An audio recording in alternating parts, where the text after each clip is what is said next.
কবি শুভ দাশগুপ্তের কবিতা জন্মদিন। আজ পয়লা শ্রাবণ। খোকন, আজ তোর জন্মদিন। তুই যখন জন্মেছিলি আমরা তখন যাদবপুরে নতুন গড়ে ওঠা কলোনির টালির ঘরে।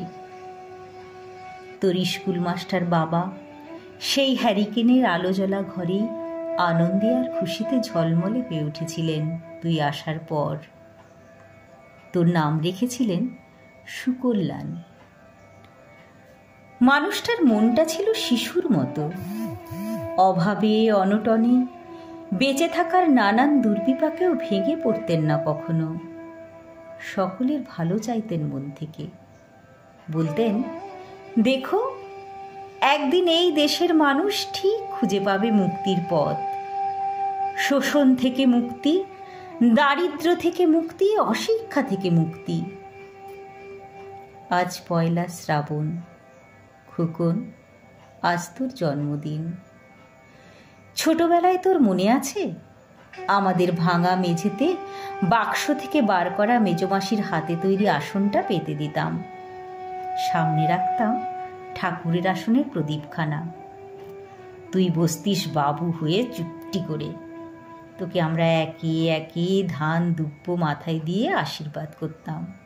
বাবা বলতেন, বড় হও, মানুষ হও। তোর বাবার সেই বন্ধু ঘোষ কাকু, তিনি বলতেন, বেঁচে পড়তে থাকো। তুই জিজ্ঞেস করতিস, মা বর্তে মানে কি মা? আমি শুধু তোর মাথায় ধান দুব্বই দিতাম, বলতাম না কিছুই। শুধু মনে মনে বলতাম, ঠাকুর আমার খোকনকে মস্ত বড় মানুষ করে তোলো।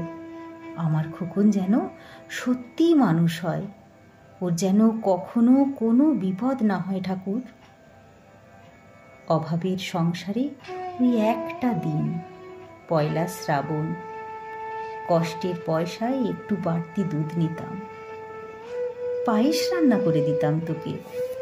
তুই খুব ভালোবাসতিস পায়েস খেতে। তোর বাবা বাস স্ট্যান্ডের দোকান থেকে নিয়ে আসতেন তোর প্রিয় মিষ্টি ছানার গজা। সামান্য স্কুল মাস্টারিতে কি বার হতো, ঘরে বসে ছাত্র পড়িয়ে আসত কিছু। দাউ দাউ অভাবের আগুনে সে রসদ পুড়তে সময় লাগতো না। তোর বাবার জামা সেলাই করতাম আর বারবার বলতাম, আসছে মাসে একটা জামা বানিয়ে নিও। নি হেসে উঠে বলতেন, বাদ দাও তো, খোকন বড় হচ্ছে, ওর জন্য ভাবছি দুধ রাখতে হবে আরো আধশের। দুধে শক্তি বাড়ে, বুদ্ধি বাড়ে। শক্তি আর বুদ্ধি না হলে তোমার খোকন মস্ত বড় মানুষ হয়ে উঠবে কি করে? ভাবছি আরও দুটো টিউশনি নেব। ছাত্র পড়িয়ে পড়িয়ে মানুষটা দিনের শেষে ক্লান্ত হয়ে যেতেন। বারান্দার ধার ঘেঁষে যখন রাতের অন্ধকারে জোনাকির ব্যস্ততা, আর ঘরে তোর পড়া মুখস্থ করার এক টানা সুর আমাদের কলোনির ভাঙাচোরা বাড়িটাকে জীবন্ত করে রাখত। তখন বলতেন আমায়, খাওয়া দাওয়া একটু করো, তোমার চেহারা বড় ভেঙে পড়ছে দিন দিন। শাড়িটাও তো দেখছি বেশ ছিঁড়েছে, কালই আমি ফেরার পথে একটা শাড়ি নিয়ে আসবো, ধারেই আনবো। আমি বলতাম, দূর, সামনে খোকনের উঁচু ক্লাস, কত বইপত্তর কিনতে হবে, কত খরচ। উনি দীর্ঘশ্বাস ফেলে চুপ করে যেতেন। জোনাকিরা নিঃশব্দে অদৃশ্য আলোর আলপনা আঁকত উঠোনের আগাছার ঝোপে। আবহ সঙ্গীতের মতো তুই ভেতর ঘরে বসে পড়া মুখস্থ করতিস, ইতিহাস, ভূগোল, গ্রামার। ঈশ্বর আমাদের নিরাশ করেননি।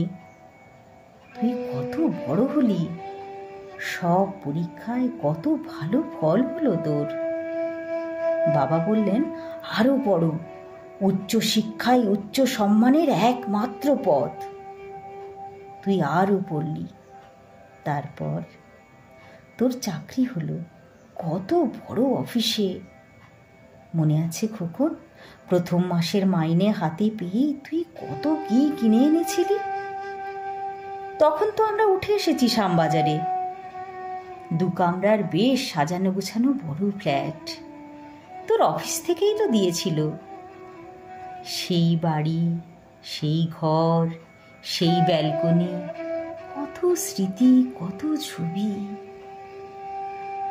ওই বাড়িতেই তো আশ্বিনের এক ঝোড়ো বিকেলে, তোর মনে আছে খোকন? তোর বাবা যেদিনটাতে চলে গেলেন মনে আছে? তুই বাবার বুকের ওপর পড়ে যখন কাঁদছিলি হাপুস নয়নে, সদ্য স্বামীহারা আমি তোর সে অসহায় মুখ দেখে আরো বেশি করে ভেঙে পড়েছিলাম। তোকে বুকে টেনে নিয়েছিলাম ছোটবেলার মতো, বলেছিলাম, কাঁদিস না খোকন, আমি তো আছি। আজ পয়লা শ্রাবণ, কলকাতা থেকে অনেক দূরে মফস্বলের বৃদ্ধাশ্রমে আমি একেবারে একা খোকন। তোকে বড় দেখতে ইচ্ছে করছে রে, তোকে, বৌমাকে আর ছোট্ট বিল্টুকে। তোরা এখন কত দূরে, সল্টলেকের মার্বেল বসানো ঝকঝকে বাড়িতে। আজ তোর জন্মদিনে নিশ্চয়ই খুব বড় পার্টি হচ্ছে, তাই না রে খোকন? লোকজন, হই চই, খাওয়া দাওয়া, খুব ভালো, খুব ভালো খোকন। আজ পয়লা শ্রাবণ, আমার বড় মনে পড়ছে যাদবপুরের ভাঙা ঘরে রাত্রিরে তুই আমার পাশে শুয়ে মাঝে মধ্যে হঠাৎ খুব ভয় পেয়ে জড়িয়ে ধরতিস আমাকে। আমি বলতাম, ভয় কি রে, আমি তো আছি, মা তো আছে খোকনের। যার মা থাকে তাকে কি ভূতে ধরে?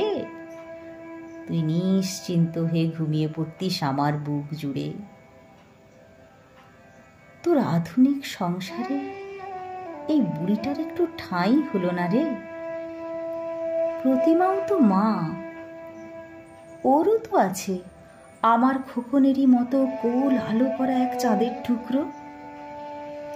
কিন্তু সময়ের কি আশ্চর্য পরিবর্তন খোকন। তুই বোধহয় আর এখন পায়েস খাস না, তাই না রে? তুই জানিস না খোকন, আজ আমি সকালে পায়েস রান্না করেছি।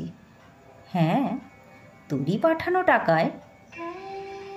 সারা দিন সেই পায়েসের বাটি সামনে নিয়ে বসে আছি রে, এখানে এই বৃদ্ধাশ্রমে আমার একলা ঘরে, আর কেউ নেই। তুই একবার আসবি খোকন, একবার, শুধু একবার।